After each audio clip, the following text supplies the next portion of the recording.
Muache nyuki akuume, siri iliyojificha kwenye sumu ya nyuki. Watu wengi huogopa nyuki kwa sababu ya uchungu wa kuumwa, lakini jambo ambalo wengi hawalijui ni kwamba ndani ya sumu ya nyuki kuna kemikali za ajabu ambazo zimekuwa zikichunguzwa na wanasayansi kwa miaka mingi. Hii haimaanishi kwamba mtu anapaswa kujiachia kuumwa na nyuki, bali inaonyesha kuwa hata kitu kinachoonekana kuwa hatari inaweza kuwa na siri kubwa iliyojificha.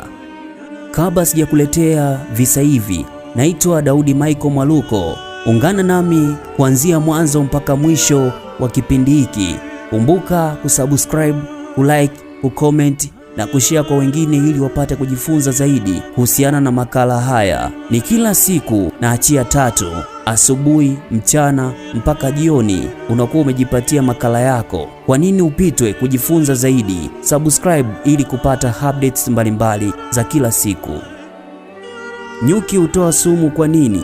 Nyuki hutumia sumu kama silaha ya kujilinda. Anapohisi tishio kwa mzinga wake au maisha yake, huweza kumchoma adui kwa mwiba wake na kuingiza sumu mwilini. Kinachoshangaza ni kwamba nyuki wa asali mara nyingi hufa baada ya kumchoma binadamu kwa sababu mwiba wake hubaki kwenye ngozi. Ndani ya sumu ya nyuki kuna nini? Sumu ya nyuki ina mchanganyiko wa protini, vimeng'enya na kemikali mbalimbali. Moja ya kemikali maarufu zaidi ni melittin. Hichi ndicho kiambato kikuu kwenye sumu ya nyuki.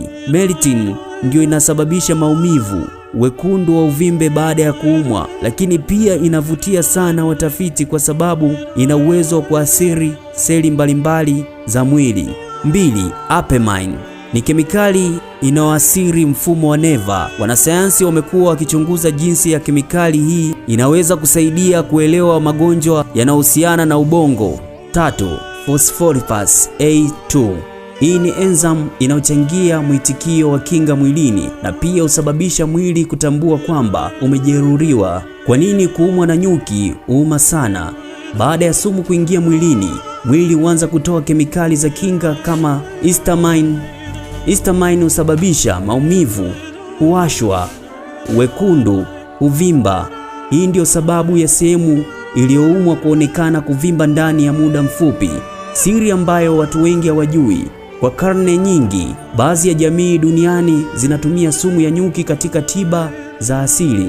Leo hii kuna eneo la utafiti linaloitwa apitherapy ambayo huchunguza matumizi ya bidhaa za nyuki kama asali, Propolis, royal jelly na sumu ya nyuki katika tafiti za kisayansi. Hata hivyo, tafiti nyingi bado zinaendelea na matumizi ya sumu ya nyuki kama tiba hayajakubaliwa kwa magonjwa yote yanayodaiwa kutibiwa nayo. Je, sumu ya nyuki inaweza kusaidia mwilini? Watafiti wamegundua kuwa baadhi ya kemikali ndani ya sumu ya nyuki zina uwezo wa kuathiri uvimbe na mwitikio wa kinga mwilini. Kwa sababu hiyo, tafiti zimekuwa zikifanyika kuchunguza uwezekano wa matumizi yake katika magonjwa mbalimbali. Lakini ni muhimu kufahamu kwamba tafiti nyingi bado ziko katika hatua za maabara au majaribio ya kitabibu, hivyo mtu hapaswi kujitibu kwa kuumwa na nyuki. Hatari kubwa ya kuumwa na nyuki: ingawa watu wengi hupata maumivu na uvimbe kwa kawaida, baadhi ya watu hupata mzio mkali unaoitwa anaphylaxis. Dalili zake zinaweza kuwa kupumua kwa shida, kizunguzungu kikali, kuvimba kwa uso au koo, kushuka kwa shinikizo la damu. Hali hii ina dharura na inaweza kuhatarisha maisha ikiwa haitatibika haraka. Je, kuumwa mara nyingi unaweza kuwa hatari? Ndiyo, mtu akishambuliwa na nyuki wengi kwa wakati mmoja anaweza kuingiza kiasi kikubwa cha sumu mwilini, jambo linaloweza kusababisha uharibifu wa misuli, matatizo ya figo, matatizo ya moyo, hata kifo katika visa vikubwa. Ukweli wa kushangaza kuhusu nyuki: nyuki mmoja anatengeneza takriban kijiko kidogo sana cha asali katika maisha yake yote. Nyuki wana uwezo wa kuwasiliana kupitia ngoma maalum inayowaelekeza wenzao mahali pa chakula. Bila nyuki, mazao mengi ya chakula duniani yangepungua kwa sababu wao ni wachavushaji muhimu wa mimea. Zaidi ya theluthi moja ya chakula kinacholiwa duniani hutegemea wachavushaji kama nyuki. Hitimisho, sumu ya nyuki ni moja ya maajabu ya asili ambayo yanaweza kuonekana. Jinsi viumbe wadogo wanavyoweza kuwa na nguvu kubwa ndani yao. Ndani ya tone dogo la sumu kuna kemikali zinazoweza kusababisha maumivu makali, lakini pia zimekuwa chanzo cha tafiti muhimu za kisayansi.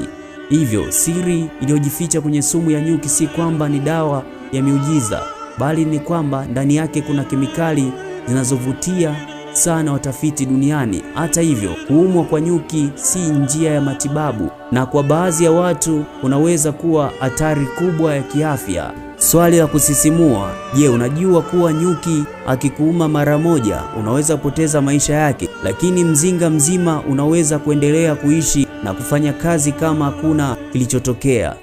Kwa leo naomba tuishie hapa. Usikose katika makala inayokuja. Endelea kunifuata kwa kubonyeza neno subscribe, kulike, kucomment na kushare kwa wengine ili wapate kujifunza mada kama hizi. Mara zote tunajitahidi kuwa bora zaidi ya jana. Asante na muwe na siku njema.